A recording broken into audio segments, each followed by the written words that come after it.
Let it touch your skin. Let it touch your eyes.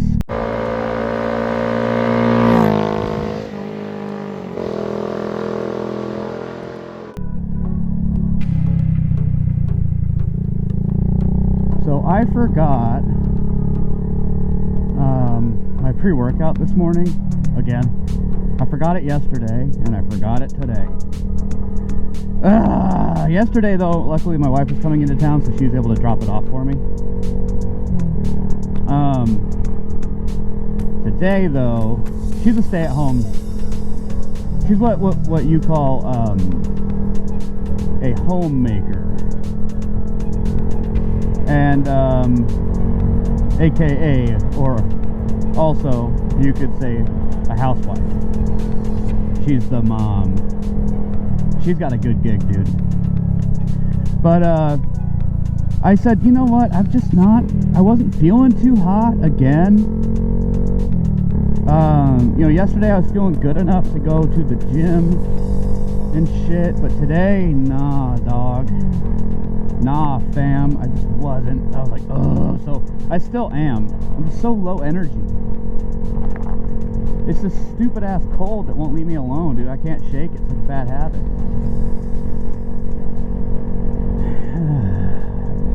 So instead of the gym, I went for a 5.5 kilometer walk, which is about what, like 3.7 miles or something like that. 3 point whatever, just under 4 miles. And that felt pretty good. That felt really good, actually, except my feet hurt. Not like the structure or anything, but the skin. My foot skin hurts. I haven't really been as active outside as I probably should be.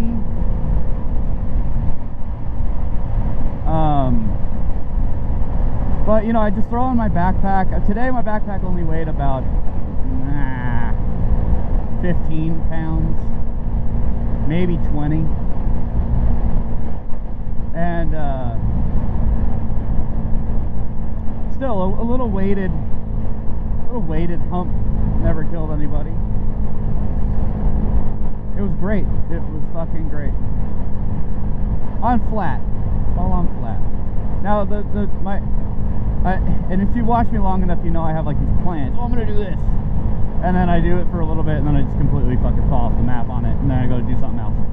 But so I'm just gonna lean into that. For right now, I'm gonna do that a lot. You know, I wanted to, if you've been with me for a while, you know that I tried to run every day. And my knees aren't having it. And so I started stretching, and so I you know, when I get, if I get my walking down, I guess you could say, I mean, I guess after I walk for a little while longer and build up the associated tendons, ligaments, and muscles and shit, I'll start running again. But I can run, I can go for a while, you know, not fast, I'm not a sprinter.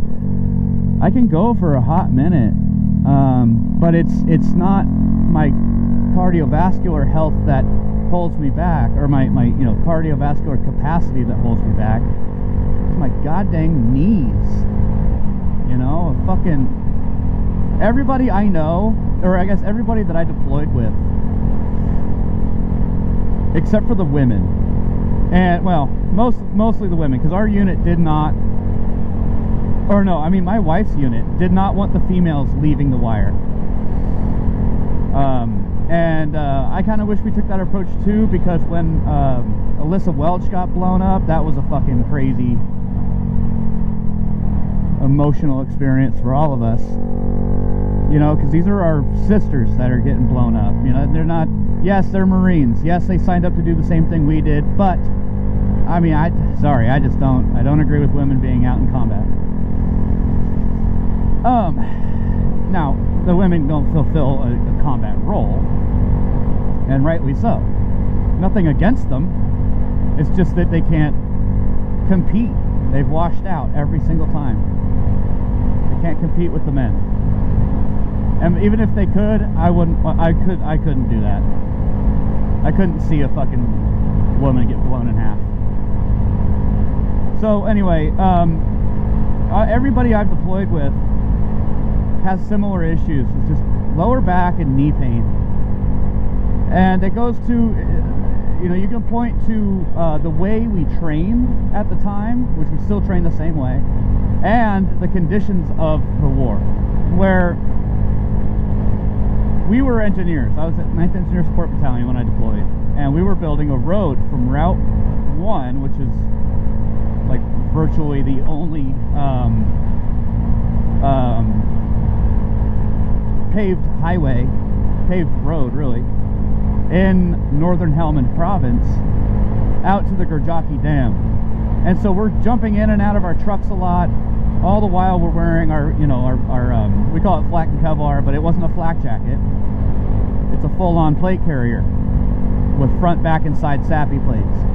Now, yeah, they're ceramic, but I mean, you do that enough times, you know, and dudes like me, we had wrenches and stuff. We had tool bags and toolboxes, dragging them around the fucking moon dust in the desert and shit. Just, I mean, it just beats your shitty fucking little carcass up.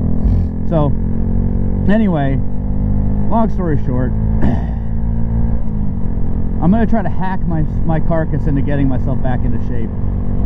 I mean, not into I mean, if you've seen me, I'm in shape. I'm a shape. I'm working on a six-pack too.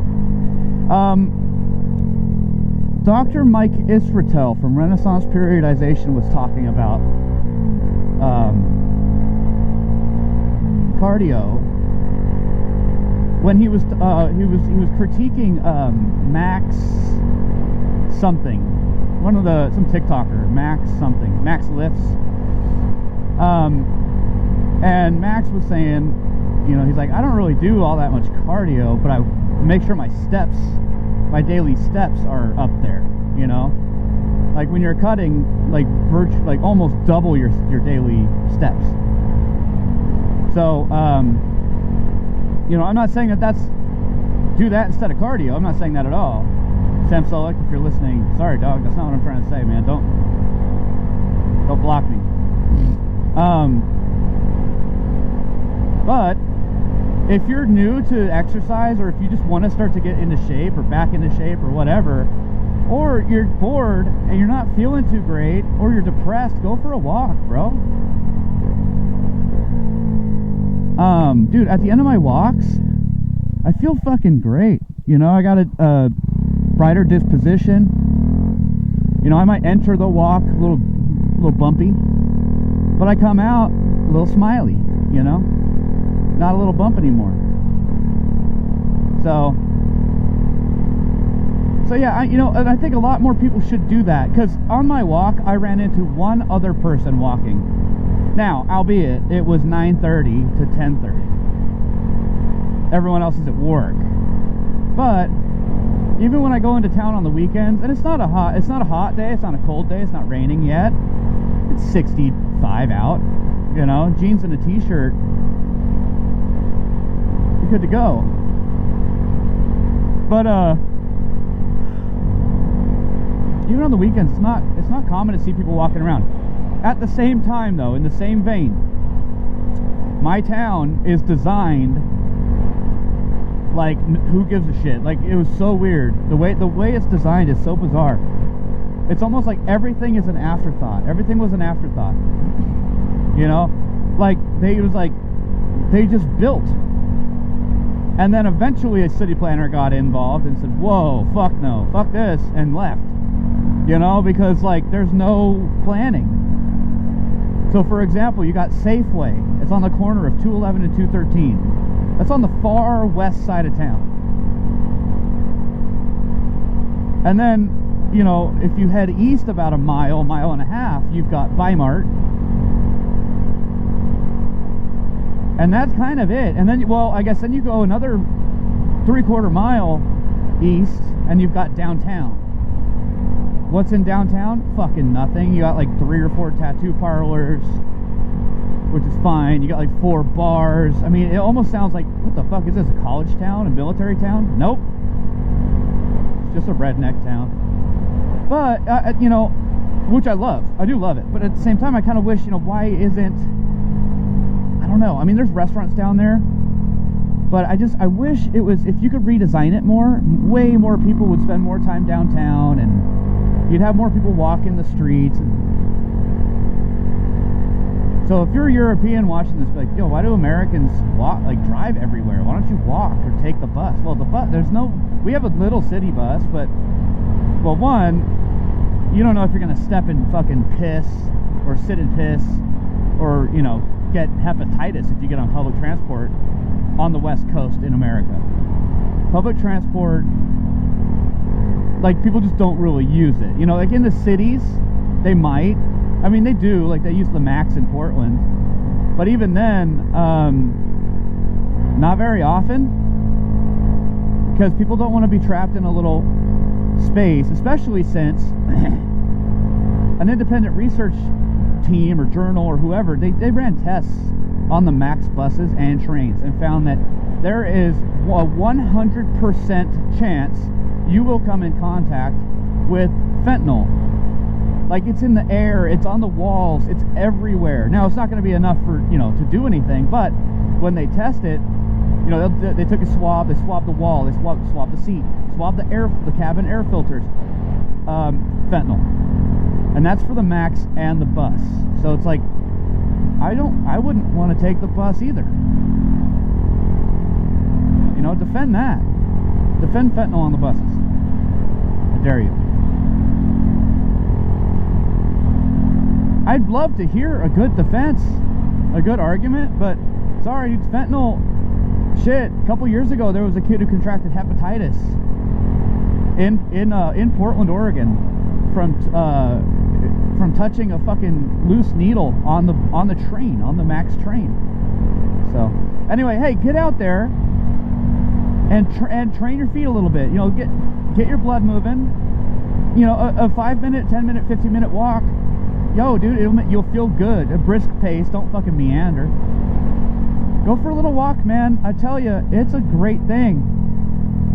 Get out there. If it's sunny, go get some sunshine on your fucking body. Let it touch your skin. Let it touch your eyes. Oh, one last thing about the sun. If your sleep schedule is fucked up, when the sun comes up, if you're awake, hopefully you are, go outside and don't look at the sun, but look at the sky. Look at the light. That'll get your circadian rhythm back in shape, back to normal, because your body's going to say, whoa, it's morning, cool. All right, it's morning. That means when the sun sets, it's going to be nighttime. You're going to get tired, and it'll be easier for you to fall asleep. Okay, give that a shot. Again, I'm not a doctor, but I do care. I care about you. And I love you, and I'll talk to you in the next video.